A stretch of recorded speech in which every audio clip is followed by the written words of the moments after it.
show you guys my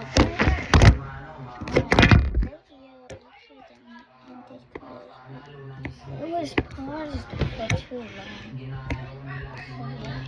So let's continue.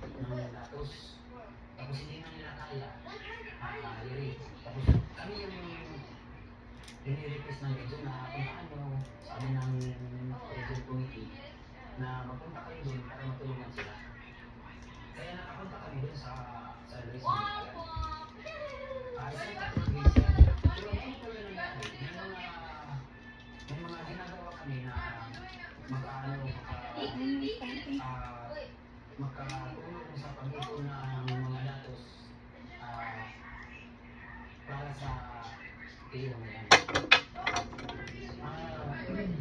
Siyempre, ganun din ang mga procedure ng pagkuha ng mga datos. Dahil ka ng mga civilian, hindi man kami mahirapan gamit ng mga civilian kasi base naman nila. Kung may mga organisasyon na ipatayo ng kilusan doon sa Bali, kanya ng mga civilian pa rin ang ginagamit namin. Siyempre, ikot, paligid ng detachment sa buong perimeter ng detachment. So, ang ganun pa rin ang proseso na pinukuha namin, kailangan ng kalaban namin. Tapos, ano ang mga pang-araw-araw na ginagawa nila, yun ang kinukuha namin. Yung mga unang mga kailangan talaga. Bali, yun yan. Ang layunin talaga ng TO, is para makatulong sa pagpapaano at pagpapadami ng mga miyembro ng kilusan at saka sa organisasyong masa na pinapatayo namin. Yung kaya maganda kami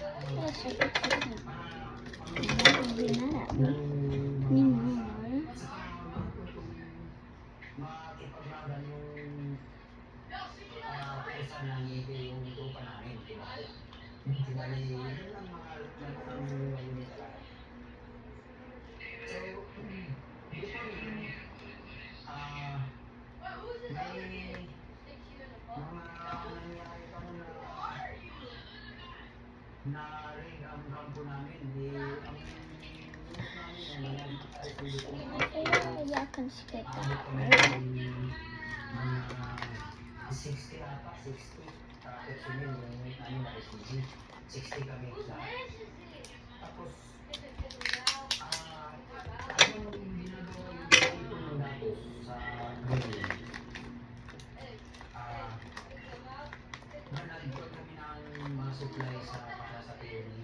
Nag-ipon kami ng supply. Sa ibang lugar yun. Pero, ang nangyari dun, narid ang kampo namin dun sa pinag-ipon namin ng supply. Nag-ipon kami ng supply. Nag-ipon ko pa na nangyari dun. So, nakatayan pa kami ng dalawa. Tapos, makuhaan kami ng mga gamit. Siyempre, una yung may mga backpack na nakuha sa amin. Tapos maraming bigas. I'm taking the whole thing. 50 plus na sako. Yung 30 kilos na sako ng bigas. Kasi nagkaroon kami na yung saksi, yung naging administrative para sa tiyo na yun. Paano ko yung pag-limit ng nyo pag-facility o namin ang tactical offensive o offensive pag mag-limit ka? Talagang mubos talaga kayo. Kailangan manalo kayo, di ba? Mubos talaga. Minimum yan is 100 personnel. 100 personnel. Ang mga isa kasi And then I'm going to add the film for the same. sa mga bawat isa. Kung nalaman natin, may 4 o 5 plato na 30 personnel ang bawat plato. I'm mentioning that Balik because ang mga unit na isa-kasi. Tapos, pag nalapag ka, isang kampanya kami. Tapos, pag mag-ituloy ko lahat yan, hindi namin ang isang plato sa isang isa-kasi, pangako namin sa isang isa-kasi. isang mas sila doon. So, kaya kailangan mag-ipon ka ng maraming bigas kasi Seven. Beautiful na. ilagyan mo pa yung atrasan mo, seguridad. Okay. Ano pa ang bakit namin napati yung I want under it. yung pahal mo na yan na kapatulis. Ang layunin is para matulungan ang SRC3 namin na mapahayuran yung mga masa kasi may naluluran ng mga masa tapos mahina yung sampa, yung pagpapadami ng pwersa. Yeah, we're gonna have to make a big hole. Manalo kayo doon sa tito, kukuha Ang masa tapos ang mga panahon na yan, yun ang panahon na nag-display ang Okay. This one is huge, but it's okay because you're making a mouse. Nakwento ni Arnel ay kaya dinala sila sa Abra para tumulong. Okay.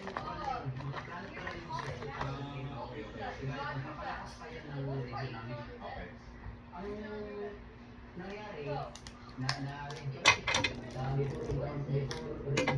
sa detachment, dito sa detachment. Sabi namin, hindi na natin kayo natin yung tactical offensive. Kasi kaya na kayo. Overall, siyo namin. Just keeping this big hole. Give it a flip. I surrender.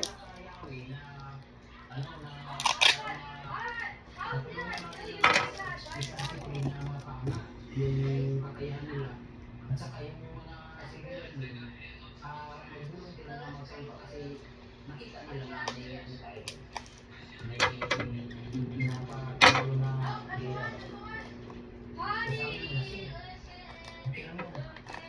tapos kinasa namin yun nung Teo.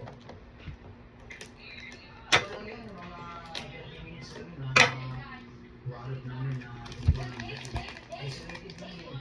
Malayo sa kalsada, tapos ano kasi ang layo na eh. Nandito na sa bandang ito, mga kanili, hindi. Yung kasi na yun.